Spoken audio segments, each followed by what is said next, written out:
So a couple of weeks ago, a video game called Railroads Online came out on Steam for PC, and I was the musician that produced the soundtrack for that video game. I wanted to talk about how I got the opportunity to make the soundtrack, and as well I wanted to talk about how we chose songs and the overall vibe of the soundtrack itself and made sure that it fit the game.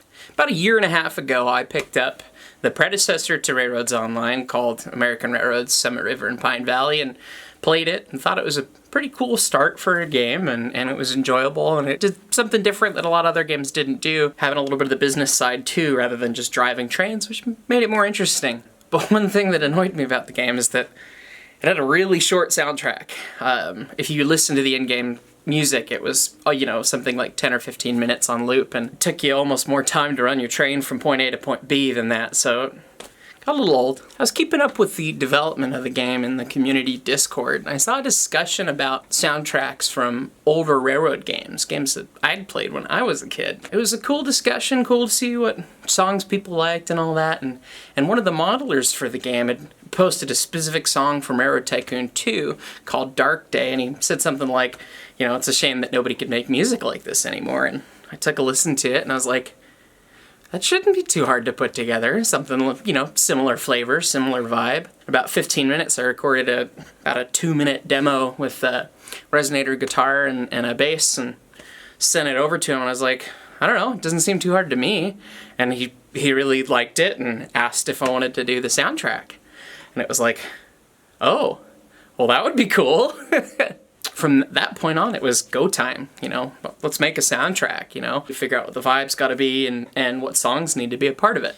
So the most important thing was figuring out what the flavor of the soundtrack needed to be. The setting for the game is 1800s America with steam locomotives, and the plan was to eventually include stuff that ran up until the late 1960s. Decided right from the get-go, wanted to have a lot of Americana. We wanted to have a lot of historical pieces, from the 1800s, the early 1900s. Classic American pieces like Amazing Grace or the Camptown Races with some older blues and some very early rock and roll kind of sounds. So that was the rough guideline for where the soundtrack was going to go, really. In addition to that, we knew that we needed to have a sufficient length so that we avoided the problem I talked about earlier of a really repetitive soundtrack. And ultimately, the plan is to include a day-night cycle, so it would be good to have flavored music for daytime and for nighttime, and maybe even pieces for the transitions if it works out, morning and coming into dusk, and see if we can get all those elements incorporated into it.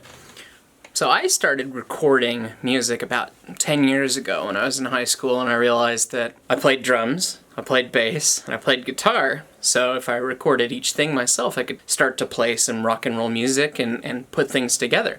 And so I had that experience behind me, but these days I'm primarily a guitar player, as you can see by all this. So for the soundtrack, it was an interesting challenge to play a couple instruments that I'm not terribly familiar with in order to fit the look and feel of the game. For the more country or bluegrass pieces, it made sense to have mandolin, and it made sense to have banjo. And I had a friend with a banjo who loaned me a banjo, and I had that mandolin for a Led Zeppelin cover.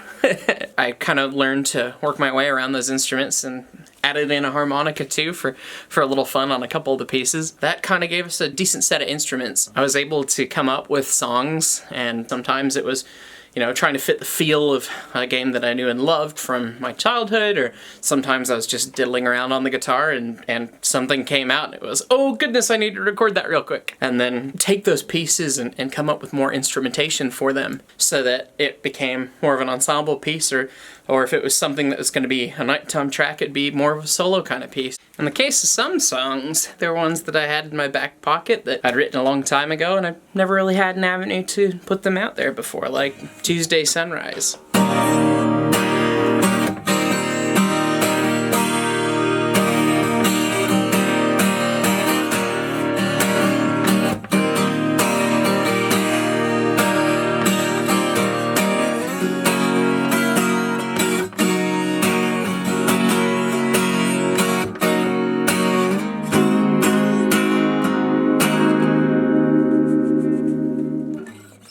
Other songs in the soundtrack just kind of came out of the guitar.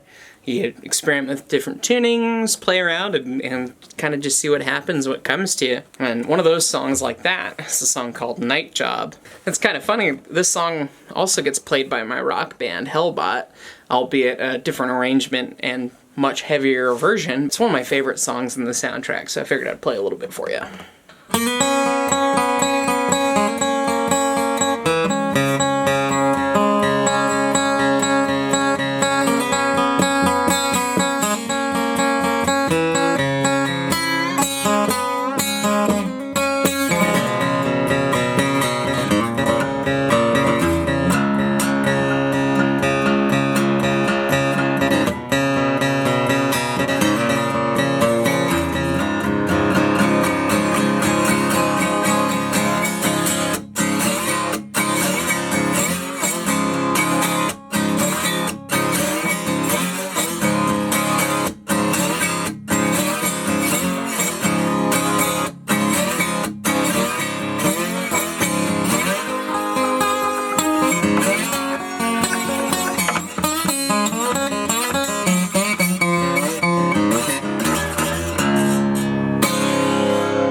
Using my 16 years of experience as a musician and that 10 years of recording experience, I was able to put the soundtrack together for the game. My goal when I set out to release the soundtrack was to put out something much longer. I love the game Railroads Online, and it plays pretty well. It's got early access issues right now, but it's something you can easily play for several hours, and my goal was not have too many repeats, at least with the random soundtrack. And the soundtrack clocks in at an hour and 45 minutes, thereabouts, for the 28 songs, which was less than I wanted to, but, you know, I had to make the deadline, and it's not my full-time gig right now, so the soundtrack ended up what it is. I'm excited to say that I've decided that I want to do a volume 2. What I'm excited to share with you next time is going into the process of actually recording different pieces and actual shots of me playing and recording, as well as writing new songs and doing a little bit of the fun, nerdy audio engineering piece at the end to make it all sound good. So if you guys are interested in seeing that, make sure you subscribe to the channel, toss a like on the video, and I'll know it's well received and something that you guys are interested in seeing. But I'm excited to get to share this adventure with you guys. If anyone has any questions,